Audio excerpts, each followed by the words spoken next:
Bom dia, sejam todos bem-vindos. Aqui é o canal do GEGAD, o Grupo Espírita Gabriel Delane. Hoje, domingo, 21 de março de 2021, é dia do nosso podcast.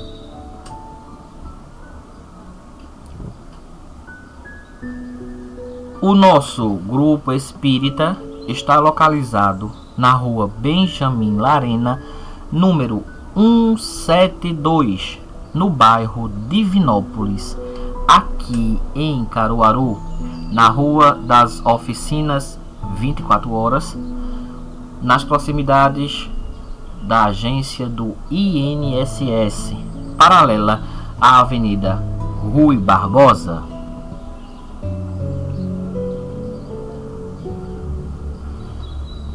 Siga-nos nas nossas redes sociais, YouTube, Facebook e Instagram, todas @GEGAD Espírita. Diante do decreto estadual em curso no combate à pandemia do Covid-19, as nossas palestras públicas estão acontecendo apenas de forma remota, nas quartas e sextas, às 20 horas, com transmissão através dos nossos meios de comunicação, das nossas redes sociais, YouTube, Facebook e Instagram, @GEGAD Espírita.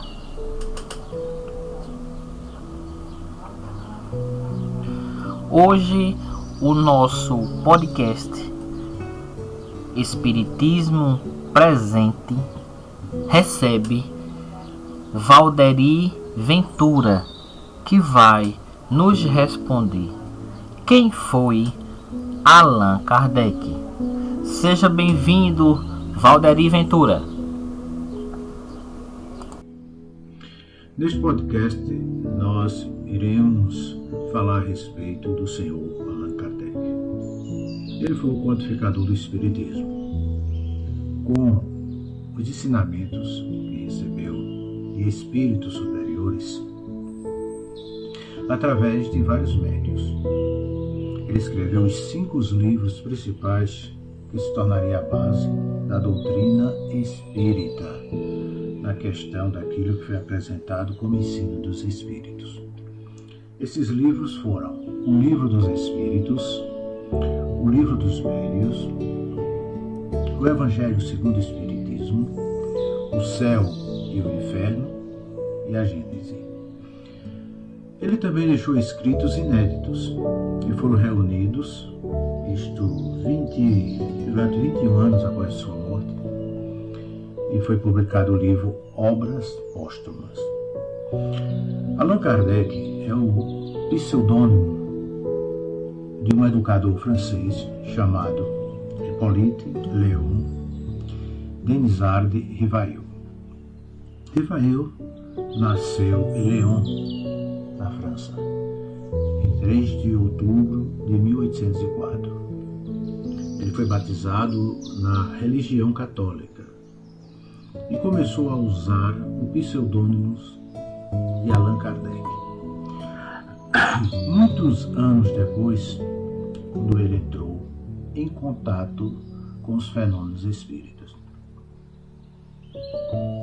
Isto aconteceu durante uma reunião mediúnica na casa da família Baldi, em Paris. O espírito protetor, Zéfiro, ele se manifestou nesta reunião, dizendo que ele tinha conhecido Rivail em uma existência anterior, durante o tempo dos druidas, quando eles viviam juntos em Gália. De acordo com Zéfiro, naquela época Rivail se chamava Allan Kardec. Quando Rivail publicou o primeiro livro espírita, o Livro dos Espíritos, em 1857, ele decidiu assinar com o pseudônimo Allan Kardec e começou a usá-lo em todos os seus novos trabalhos. Vamos falar um pouco sobre o professor Rivail. Rivail era de uma família tradicional francesa de juízes e professores. Ele era o filho do juiz Jean-Baptiste Antoine Rivail e a sua mãe Jeanne Louise Duhamel. Quando ele tinha 10 anos, ele foi para Yverdon, na Suíça, para estudar no Instituto Pestalozzi. O Instituto Pestalozzi foi fundado e dirigido pelo professor Johann Henrik Pestalozzi. Era uma escola das mais respeitadas da época na Europa. E geralmente as famílias com melhores condições financeiras e que desejavam o melhor para a educação dos filhos, os enviava para a Suíça para ficar internados na escola do professor Pestalozzi. Kardec tornou-se um dos discípulos mais eminentes da escola Pestalozzi e um dos maiores propagadores de seu sistema de ensino, que tivera grande influência sobre a reforma do ensino francês e alemão. Após completar seus estudos em Yverdon, ele foi para Paris. Logo depois, com apenas 18 anos de idade, destacou-se como um pedagogo e escreveu seu primeiro livro, isto em 1833, com o título Curso Prático e Teórico de Aritmética para Crianças. No mesmo ano, tornou-se membro da Sociedade de Magnetismo de Paris, tornando-se um hipnotizador experiente. Na sociedade ele conheceu Fortier, magnetizador, que em 1854 apresentou a Kardec o fenômeno das mesas girantes. Eu também quero lembrar aqui a vocês, que eu estou resumindo a história de Kardec, porque na realidade iria extrapolar em muito tempo a nós concedido. A história de Kardec é muito rica, tem muitos detalhes, tanto para o estudo da gramática francesa, a estruturação da educação francesa, como também do espiritismo. Kardec fundou 2 institutos educacionais em Paris e escreveu vários livros didáticos. Em 1831, ele conheceu Amélie Gabrielle Baudet, também professora e autora, com quem se casou no dia 6 de fevereiro de 1832. Amélie iria se tornar uma contribuinte valiosa para o futuro trabalho missionário do Allan Kardec. Ele começou o seu contato com os espíritos nos episódios das mesas girantes. A experiência educacional valiosa de Hippolyte Léon Denis Rivail o preparou para a sua grande missão, a codificação do Espiritismo. Kardec tinha 50 anos quando, em 1854, o magnetizador Fortier lhe informou sobre o estranho fenômeno das mesas girantes, que havia sido relatado nos jornais franceses. As mesas eram movidas e giradas sem intervenção de ninguém. A princípio, Kardec acreditou que o fenômeno poderia ser uma ação do magnetismo. Algum tempo depois, no entanto, Fortier relatou algo ainda mais extraordinário. As mesas também podiam comunicar-se e responder perguntas.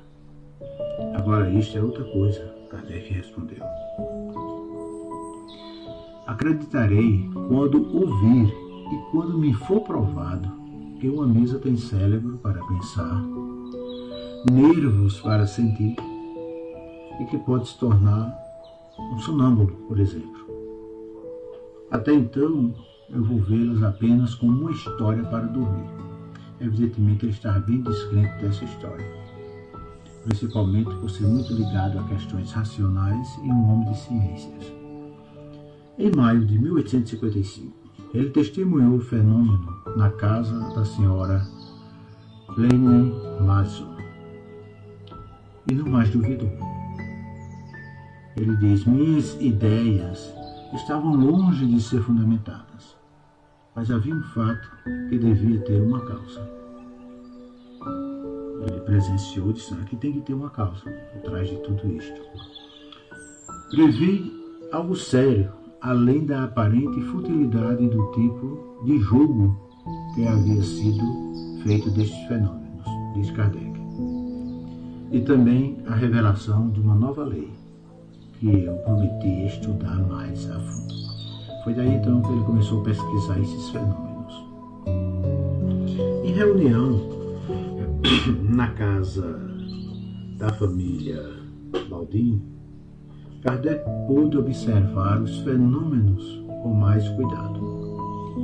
As jovens Caroline e Júlia Baldin escreveram numa lousa com a ajuda de uma cesta, um método que exigia o trabalho de duas pessoas e, portanto, de uma maneira que excluía completamente a intervenção das ideias das médias.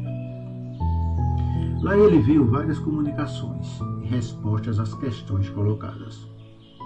Kardec concluiu, depois de tudo, que as mensagens eram, na verdade, manifestações produzidas pelos espíritos dos homens que haviam deixado a Terra. Então ele agora parte para examinar essa nova ciência. Então foi na casa da família Baldin que Kardec fez seus primeiros estudos sérios sobre o Espiritismo. E ele revelou, isso são palavras de Allan Kardec: eu apliquei a esta nova ciência como tem sido feito em outras ciências, o método da experimentação. Eu nunca fiz teorias preconcebidas. Eu cuidadosamente observei, fiz comparações e deduzi consequências. Dos efeitos tentei encontrar as causas, por dedução e sequência lógica dos fatos, não assumindo uma explicação válida até que eu pudesse resolver todos os problemas da questão. Desde o início, eu entendia a gravidade da tarefa que assumiria. Previ nesses fenômenos sua questão-chave. Então, obscuros e controversos, o passado e o futuro da humanidade, a solução do que eu havia procurado toda a minha vida. Foi, em uma palavra, uma revolução de ideias e crenças. Seria necessário, portanto, agir com cuidado e não às pressas, ser positivo e não idealista, para não ser enganado. Afirmou Allan Kardec. Então ele levou para cada sessão uma série de questões que eram então respondidas pelos espíritos com precisão, profundidade e lógica.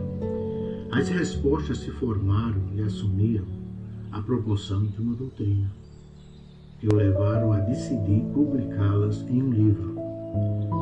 Quando os resultados foram desenvolvidos e completados, eles formaram a base de um livro dos Espíritos. Mais de 10 médiuns prestaram assistência para a primeira edição, publicada em 18 de abril de 1857. Isto marca o início da codificação espírita. Kardec também teve um encontro com o Espírito de Verdade. Uma noite em março, Em 1856, Kardec estava escrevendo em seu escritório quando ouviu batidas na parede. As batidas persistiam com mais força e mudando de lugar. Kardec tentou determinar de onde vinham as batidas, mas não encontrou nada. Cada vez que ele tentava, o barulho cessava. Quando ele voltava a trabalhar, as batidas eram retomadas. No dia seguinte, durante a reunião na casa da família Baldin, Kardec pediu aos espíritos para explicar o fato. E então descobriu que o autor das batidas era seu guia espiritual, tentando comunicar-se com ele. O iluminado espírito estava presente e disse: para você, pode chamar-me Verdade.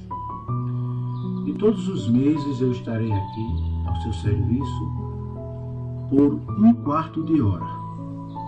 Mais adiante, Kardec escreveu que a proteção do Espírito de Verdade nunca falhou, em todos os momentos de sua vida. A primeira revelação da missão de Kardec foi feita em 30 de abril de 1856, por meio do médium Jafet. O espírito comunicante disse: o trabalhador é Rivail, reconstruindo o que foi demolido. O Espírito da Verdade confirmou a missão, por meio da médium Aline, em 12 de junho de 1856, alertando-o dos problemas que ele teria que enfrentar. A missão de um reformador está cheia de armadilhas e perigos. A sua é difícil, eu lhe aviso, disse o Espírito, porque é o mundo inteiro que precisa de mudança e transformação. A partir daí, o movimento espírita se expande. Allan Kardec fundou a Revista Espírita em 1º de janeiro de 1858.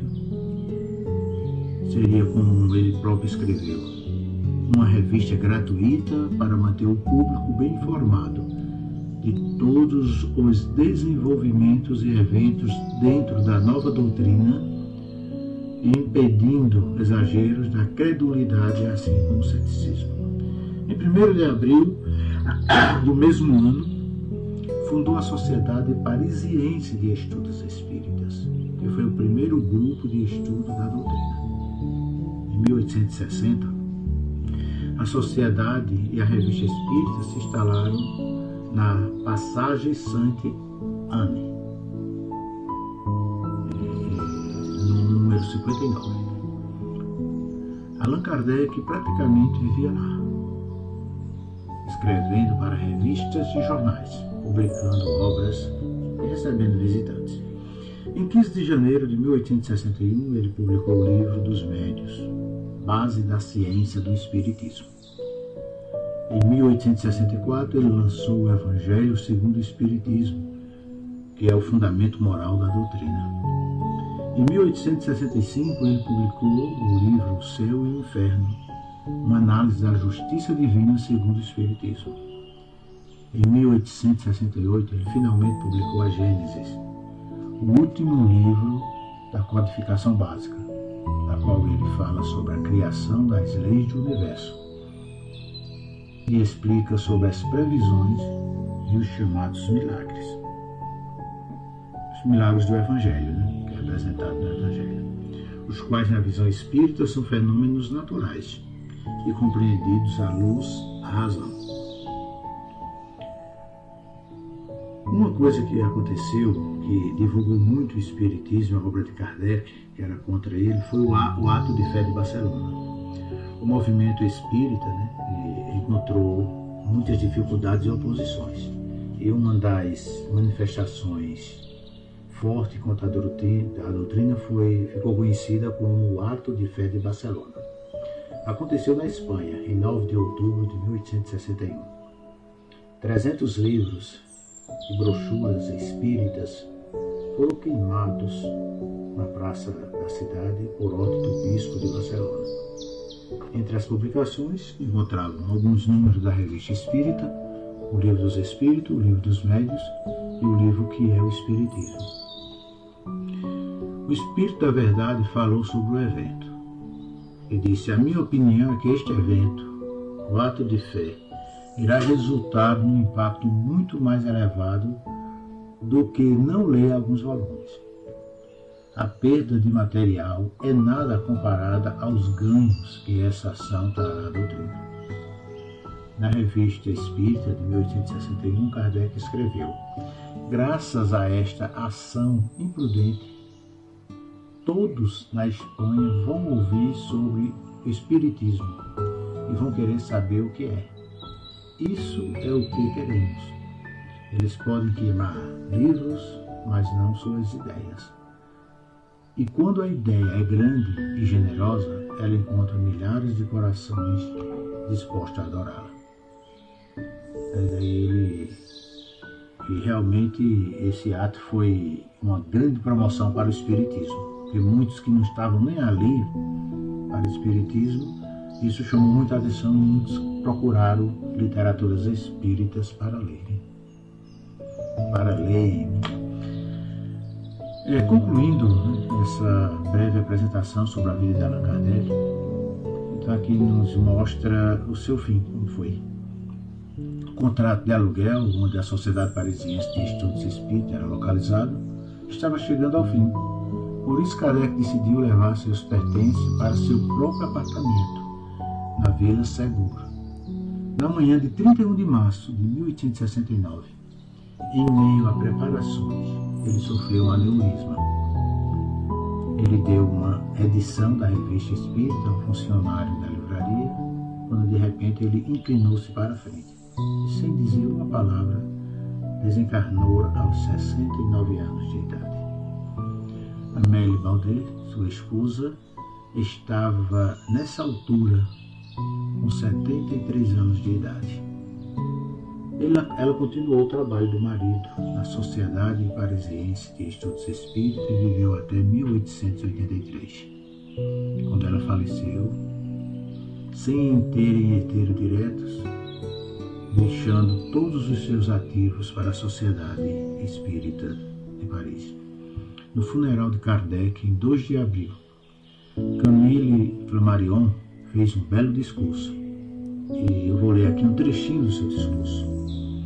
Nós vamos nos encontrar em um mundo melhor e num grande céu, onde vamos usar nossas faculdades mais preciosas. Vamos continuar o estudo para o qual a Terra ainda não é campo preparado. Estamos muito gratos de conhecer esta verdade, em vez de acreditar que todo o corpo e a alma são aniquilados com a cessação do funcionamento dos órgãos. A imortalidade é a luz da vida, como este sol é a luz da natureza. Até breve, meu caro Allan Kardec. Vê-lo-ei em breve. Então, desta maneira, nós resumimos a história de Allan Kardec. E todos vocês que estão escutando agora essa apresentação sobre a vida de Allan Kardec, como também nós, provavelmente espírita, precisamos muito estudar a biografia deste grande homem que dedicou a sua vida a codificar os ensinos dos espíritos, trazendo assim um profundo ensinamento do Cristo para nós. Até breve, muita paz e muita luz a todos.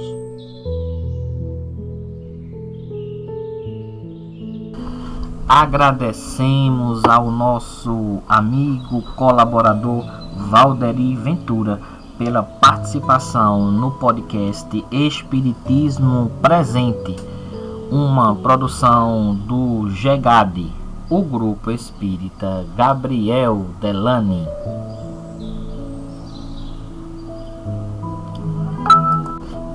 Vamos agora aos avisos da semana.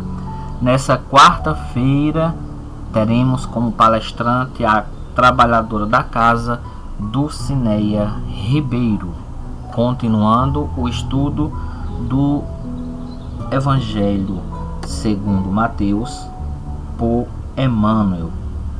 E na próxima sexta, dia 26, teremos Érica Albuquerque com o tema O Despertar do Espírito. Todas as nossas palestras públicas são transmitidas por nossas redes sociais, YouTube, Facebook e Instagram, @GEGADEespírita. Com sentimento de gratidão ao Divino Mestre, encerramos o nosso podcast de hoje. Na próxima semana teremos o tema: quais as obras básicas do Espiritismo. Até a próxima.